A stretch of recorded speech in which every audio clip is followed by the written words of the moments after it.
lakini haitembei. Kichwa kikisema nenda ukatibiwe, manake anatumwa miguu, ampeleke mkono aende hospitalini. Bwana Yesu asifiwe sana. Sasa katika kichwa kuna macho. Katika kichwa kuna macho. Macho ya kanisa ni kichwa ambacho ni Yesu.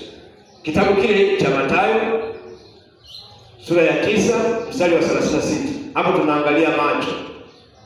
Na macho haya ni macho ya upendo. Haya ni macho ya upendo ambayo yako kwenye kichwa. Hicho kichwa ni Yesu mwenyewe. 9:36 Mathayo. Biblia inasema hivi, na alipowaona makutano aliwahurumia, kwa sababu walikuwa wamechoka na kutawanyika kama kondoo wasio na mchungaji. Alipowaona makutano aliwahurumia, kwa sababu walikuwa wamechoka na kutawanyika kama kondoo wasio na mchungaji.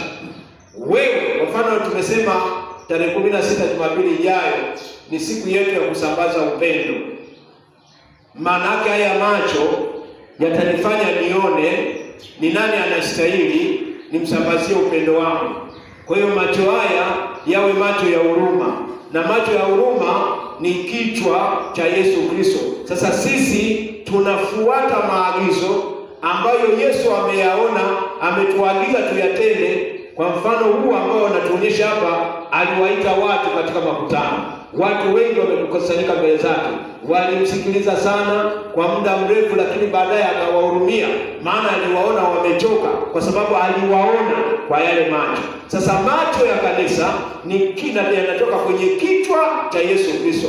Kanisa linatakiwa lione watu waliotawanyika, watu waliochoka, watu wasio na msaada na wanahitaji msaada.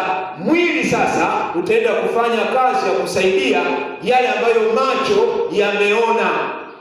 Yesu ndio kichwa, macho yako kwenye kichwa. Kwa hiyo macho yakishaona, viungo vingine vitatimiza maagizo au maelekezo yaliyotoka kwenye kichwa kutokana na macho yaliyoona. Bwana Yesu asifiwe sana. Hivyo ndio, na hivi tukiishi hivi tutaishi kwa amani, tutaishi kwa furaha, tutaishi kwa upendo katika ulimwengu. Hatutakuwa na hofu ya maisha ya dunia hii. Hata kule mbele tutakokwenda, tutaenda tukiwa tuna furaha tele. Tena tutaona Yesu anachelewa kurudi. Furaha tutakayokuwa nayo, maana utafurahi, alafu nataka leo hii iwe mwisho wa ulimwengu. Bwana Yesu asifiwe sana. Mathayo 9:36 ndipo tunapoona macho ya upendo ambayo Yesu aliwaona watu walio